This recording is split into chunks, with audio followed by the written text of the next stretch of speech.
Hello guys, pertama sekali aku ingin mengucapkan ribuan terima kasih kepada subscriber di luar sana kerana ingin aku mereaction ada satu video daripada channel Kilas Pandang masih lagi berkaitan mengenai dengan berita militer yang berlaku di Indonesia sejak kebelakangan ini. Di mana kalau kita tengok judul video dia adalah Xi Jinping tentang dunia keluarkan strategi penuh untuk masuk wilayah China. Wow.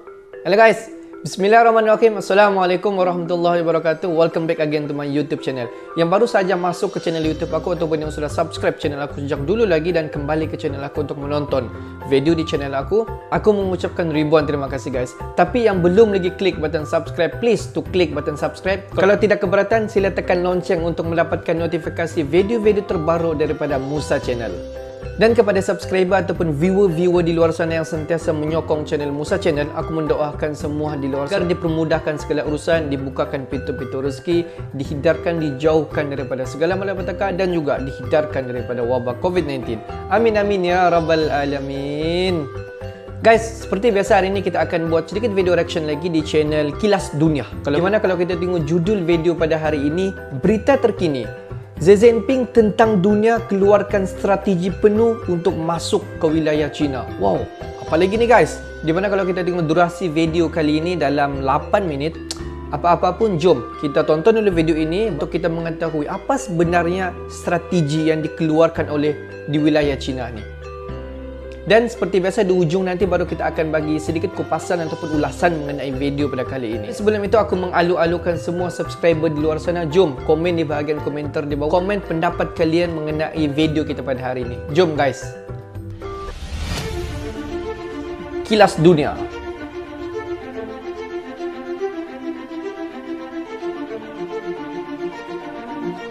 Apalagi strategi si Xi Jinping mengenai telah mengeluarkan satu strategi penuh untuk masuk ke wilayah China. Apa lagi guys?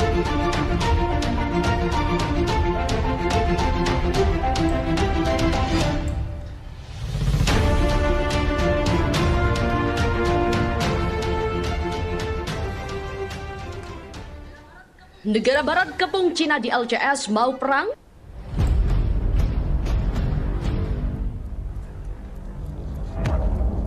Kilas Dunia.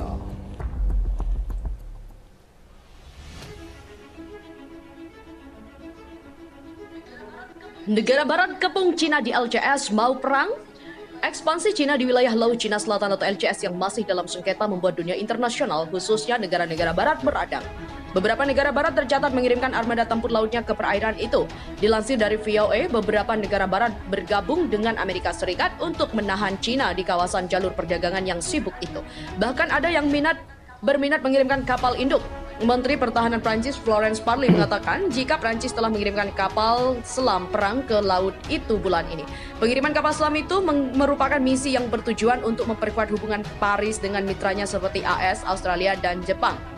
Di mana patroli luar biasa ini baru saja menyelesaikan satu bagian di Laut Cina Selatan dan bukti yang mencolok dari kemampuan Angkatan Laut Prancis untuk dikerahkan jauh dan untuk waktu yang lama sehubungan dengan mitra strategis Australia, Amerika, dan Jepang.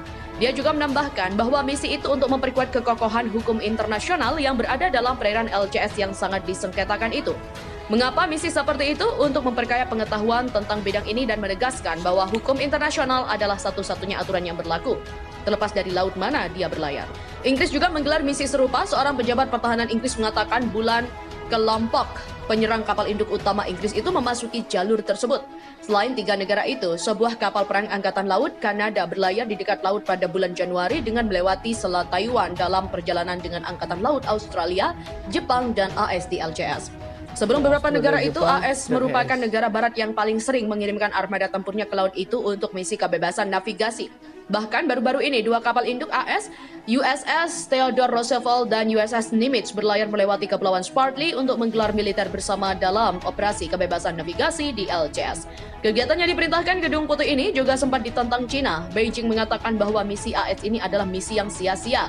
Fakta menunjukkan bahwa menahan China adalah misi yang mustahil dan hanya akan berakhir dengan menembak diri Anda sendiri, kata juru bicara Kementerian Pertahanan Wu Tian. LCS juga sedang menjadi potensi konflik global yang meluas sebab China terus mengklaim 90% wilayah lautan itu miliknya dan melakukan ekspansi besar-besaran di laut yang juga diklaim oleh beberapa negara di Asia Tenggara. Bahkan China dilaporkan telah membangun kota seluas 800.000 mil persegi, salah satu kepulauan LCS yang disengketakan Paracel. Kota itu dinamai Shanxia. Kota itu memiliki luas 1.700 kali luas New York. Di kota itu, China sudah membuat beberapa fasilitas kelas kota yang memiliki fasilitas seperti desalinasi, air laut, dan fasilitas pengolahan limbah, perumahan publik baru, jangkauan jaringan 5G, sekolah, dan penerbangan sewa reguler. Sementara NATO turun gunung lawan China di Laut Cina Selatan. Pakta Pertahanan Atlantik Utara atau NATO diminta turun gunung memantau aktivitas China di Laut Cina Selatan atau LCS. Tindakan China di perairan tersebut dikatakan sangat mengkhawatirkan. Ini ditegaskan Menteri Pertahanan Kanada Harjit Sajjan. Menurutnya ambisi sebenarnya China harus dipertanyakan. Ini adalah beberapa hal yang akan terus dipantau dan memerlukan NATO untuk melakukan ini. Ini bukan hanya reaksi terhadap masalah. Hal ini soal memastikan setiap negara di luar melihat kemampuan dan kemauan kolektif dari apa yang NATO bawa. Itulah pesan kuat pertahanan dan juga pencegahan. Dia juga menuding China melakukan diplomasi sandera sebagai balasan atas penangkapan kepala keuangan Huawei Wang Wanzhou di Vancouver pada tahun 2018 lalu. Jenis diplomasi sandera ini, kata dia, bukanlah apa yang dilakukan oleh negara-negara dengan tatanan berbasis aturan yang baik. Hubungan China dengan Kanada memang mengalami ketegangan dalam beberapa tahun ini. Akibatnya perjanjian perdagangan bebas keduanya bahkan terancam batal. Di pernyataan September lalu, Menteri Luar Negeri Kanada Francois Philippe Champagne sempat menegaskan ini. Ditulis Reuters, dia bahkan menyebut China saat perjanjian diinisiasi di 2016 dengan yang sekarang di 2020 adalah sosok yang berbeda.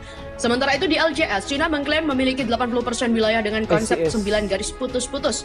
Meski kalah di pengadilan arbitrase internasional, China masih tetap memakai konsep ini sehingga bersitegang dengan Vietnam, Malaysia, Brunei, dan Filipina termasuk Taiwan. Sebelumnya, negara yang tergabung dalam Quad yakni AS, India, Jepang, dan Australia mengadakan pertemuan untuk menggalang dukungan melawan China di Asia Pasifik. Menteri Luar Negeri AS Mike Pompeo awal pekan ini mengunjungi Tokyo untuk menyerukan kolaborasi yang lebih dalam. Sebagai mitra di Quad ini, sekarang lebih penting daripada sebelumnya bahwa pihaknya berkolaborasi untuk melindungi orang-orang dan mitra dari eksploitasi korupsi dan pemaksaan PKC Partai Komunis Cina, kata Pompeo. Perancis juga mengerahkan kapal selam nuklir ke Laut Cina Selatan. Prancis juga telah mengerahkan kapal selam serang bertenaga nuklir ke Laut Cina Selatan di tengah kekhawatiran baru atas tindakan ekspresif oleh Beijing. Melansir Express.uk, Angkatan Laut Prancis baru-baru ini mengungkapkan kapal selam serang bertenaga nuklir juga telah kembali dengan selamat setelah melakukan misinya ke Laut Cina Selatan. Unjuk kekuatan itu terjadi tengah ketegangan yang memburuk antara China dan negara-negara tetangga di wilayah tersebut atas perebutan kendali sejumlah pulau strategis. Kapten kapal selam Prancis Anthony Delafieu mengatakan kepada Navy News bahwa kapal selam itu berhasil beroperasi sebagian tanpa terdeteksi. Dia mengatakan kru telah mengarungi kapal bernama Emerald dengan diam-diam. Komandan juga menambahkan kapal selam tersebut telah muncul ke permukaan sebelum bergerak melalui Selat Sunda antara Jawa dan Sumatera. Kapten Delafieu melaporkan bahwa Emerald berhasil menyeberangi Laut Cina Selatan tanpa insiden. Dia mengatakan kepada Navy News bahwa tujuan kapal selam itu adalah untuk memperkuat perjanjian navigasi internasional dengan berlayar bebas melalui laut yang saat ini diperebutkan antara China, Vietnam, dan juga Filipina. Misi itu dilakukan saat ketegangan antara Washington dan Beijing meningkat secara dramatis setelah rekaman muncul dari para perwira di atas kapal perang Angkatan Laut AS yang menguntit sebuah kapal induk militer China di Laut Cina Selatan. Sementara terkait dengan bocornya ke media sosial, video itu menunjukkan kapal induk militer China, Liaoning, melakukan latihan militer hanya beberapa ribu meter dari kapal AS. Seorang analis, Lu Lixi, mantan instruktur di Akademi Angkatan Laut Taiwan, mengatakan foto itu adalah sejenis perang kognitif dari AS saat ketegangan di Cina Timur dan Selatan meningkat. Dia menambahkan foto yang dipentaskan ini jelas merupakan perang kognitif untuk menunjukkan bahwa AS tidak menganggap PLA sebagai ancaman langsung. Sementara itu, Andre Chang, pemimpin redaksi Kanwa Defense Review yang berbasis di Kanada, mengatakan foto itu adalah peringatan kepada PLA bahwa AS telah diberitahu secara menyeluruh tentang kelompok serang Liaoning. Duta Besar baru China untuk Amerika Serikat juga menguraikan tantangan yang dihadapi kedua negara dalam apa yang telah menjadi hubungan yang semakin kompetitif dan kontroversial, sambil menahan diri untuk mengkritik dalam sambutan singkat setelah tiba untuk mengambil jabatan barunya. Kedatangan Chin ketika hubungan dengan AS telah jatuh ke tingkat terburuk dalam beberapa dekade tanpa ada tanda-tanda akan membaik. Kedua belah pihak tetap berselisih tajam atas sejumlah masalah termasuk perdagangan, teknologi, keamanan cyber, hak asasi manusia, dan kebijakan luar negeri China yang semakin tegas di bawah Presiden Xi Jinping. Chin juga menggantikan Cui Tiankai yang menjadi duta besar untuk Amerika Serikat selama 8 tahun selama hubungan yang terus memburuk. Menurut profil resminya di situs web Kementerian Luar Negeri China, Chin sebelumnya bertugas Kedutaan Besar China di London dan mengepalai Departemen Protokol tetapi belum memegang posisi yang bertanggung jawab langsung atas hubungan. China semua ada mau cari pasal. Kalau kita tengok video sebentar tadi, di mana negara-negara Eropah sekarang seperti Amerika Syarikat, Perancis dan beberapa negara yang lain sedang mengepung ataupun kapal-kapal daripada China. Kalau kita tengok sekarang, China mula menunjukkan taring iaitu ingin berkuasa khususnya di lautan China Selatan. Kita tengok negara-negara besar yang lain ingin menahan China. Tidak tahulah bagaimana ataupun macam mana cara mereka untuk menahan China di jalur perdagangan yang dikatakan jalur perdagangan ini merupakan salah satu kawasan di laut yang tersibuk sekali, di mana kalau kita tengok kawasan jalur perdagangan di laut itu merupakan salah satu transportasi ataupun laluan perniagaan jalan laut di dunia yang menggunakan kawasan itu sebagai laluan kawasan jalur perdagangan di dunia. Coba bayangkan, negara-negara yang lain pun berminat sekali untuk join Amerika Syarikat untuk menghantar ke armada-armada yang boleh dikatakan yang terkuat untuk menahan kapal China yang berada di kawasan jalur perdagangan yang dikatakan sibuk.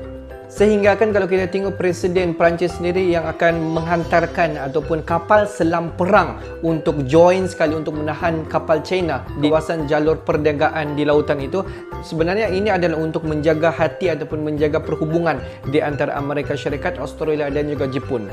Di mana kalau kita tengok negara-negara ini seperti Amerika Syarikat, Australia, Jepun dan juga Perancis sendiri, kalau kita tengok daripada segi hubungan politik ataupun hubungan demokratik di antara China, memang tidak bagus daripada mana di antara hubungan di antara China bersama dengan Australia, Jepun, Amerika Syarikat dan juga Perancis ini, kalau kita tengok hubungan mereka mula ada masalah adalah berkaitan dengan ekonomi. Kita tengok sejak kebelakangan ini China mula menempa nama di dalam dunia ekonomi, di mana kalau kita tengok negara-negara ini tidak berapa suka dengan China apabila mula menunjuk taring ataupun mula untuk menguasai ekonomi, khususnya ekonomi dunia. Cuba bayangkan, China sendiri mengakui bahawa 90% wilayah lautan itu adalah hak milik China sendiri. Walaupun kalau kita tengok daripada hakikat ataupun daripada fakta, sebenarnya di mana secara realiti dia, secara fakta kalau kita tengok sejak dahulu lagi, di mana persempadanan ataupun wilayah-wilayah di lautan itu telah pun dibagi melalui daripada 9 garisan putus-putus. Tapi masalah dia, China tidak pernah mengakui yang ini kawasan negara ini dan ini adalah wilayah kawasan negara itu. Tapi China tidak pernah mengakui bahawa 9 garisan putus-putus itu.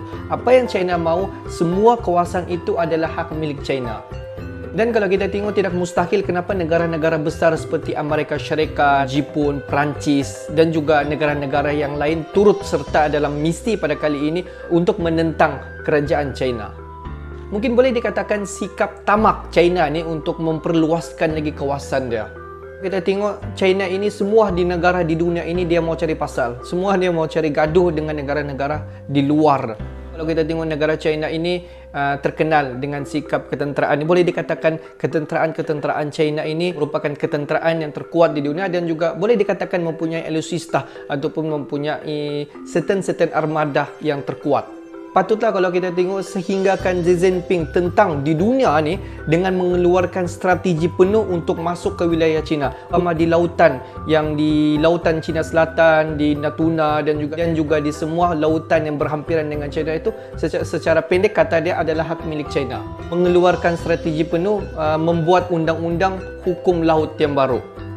Wow, China memang buat hal lah. Oke guys, untuk hari ini itu saja sedikit information daripada Musa Channel. Yang menonton video aku dari mula sampai selesai, aku mengucapkan ribuan terima kasih guys. Kamu memang awesome. Tapi yang belum lagi klik button subscribe, please to klik button subscribe. Kalau tidak keberatan lagi, tekan lonceng untuk mendapatkan notifikasi video-video terbaru daripada Musa Channel. Oke guys, akhir kata daripada Musa Channel, thanks for watching my video. Assalamualaikum warahmatullahi wabarakatuh. See you the next video.